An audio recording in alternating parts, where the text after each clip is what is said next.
ফুটবলে home advantage কাকে বলে, কত প্রকার ও কি কি তা হয়তো ভারত ছাড়া কেউ ভালোভাবে বলতে পারবে না। আগামী 25শে মার্চ মঙ্গলবার বিকাল 5টায় কাপ ফুটবলের বাছাই পর্ব খেলতে শিলংয়ে জওহরলাল নেহেরু স্টেডিয়ামে ভারতের মুখোমুখি হবে বাংলাদেশ। আর সেই ম্যাচ খেলতেই বাংলাদেশ দল শিলংয়ে পৌঁছেছে। সেই হিসেবে বাংলাদেশ দল ভারতের জন্য অতিথি স্বরূপ।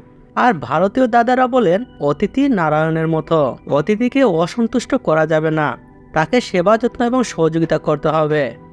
কিন্তু সেই অতিথি বাংলাদেশকে ভারত করছে চরম অসহযোগিতা। আর সেই ম্যাচটি জিতার জন্য যত ধরনের নোংরামি করা সম্ভব তার সবগুলোরই আশ্রয় অবলম্বন করছে ভারত। ফিফার নিয়ম অনুসারে একদিনের জন্য হলেও বাংলাদেশকে মূল মাঠে খেলতে দেওয়া উচিত, কিন্তু ভারতীয়রা বাংলাদেশকে একটি স্কুলের মাঠে নামিয়ে দিয়েছে এবং সেই মাঠ চেঞ্জ করার কথা বললে বাংলাদেশকে খেলতে দেয় টার্ফে, অর্থাৎ একটি অপ্রস্তুত মাঠে।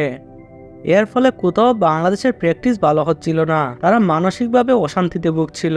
তার চেয়েও বড় কথা হলো, যে মাঠে খেলতে দেওয়া হয়েছিল সেই মাঠে রাতের বেলা প্র্যাকটিস করতে গেলে সব ফ্ল্যাশ লাইট বন্ধ করে দেওয়া হয়। এই অন্ধকারের মধ্যে কে কাকে বল পাস দিচ্ছে তা কেউ বুঝতে পারে না। এভাবে ভারতীয়দের চরম অসহযোগিতায় মানসিকভাবে বিপর্যস্ত বাংলাদেশ। শুধু তাই নয়, বাংলাদেশ দলকে মানসিকভাবে চাপে রাখার জন্য তারা 16টি লাগেজ লুকিয়ে রাখে। হোটেলে পর্যাপ্ত পানি এবং ইলেকট্রিসিটি সাপ্লাই আছে কিনা সেটাই এখন দেখার বিষয়। বাংলাদেশের সাথে ভারতের এই বিমাতাসুলভ বৈরী আচরণকে আপনারা কিভাবে দেখছেন তা অবশ্যই কমেন্টে জানাবেন।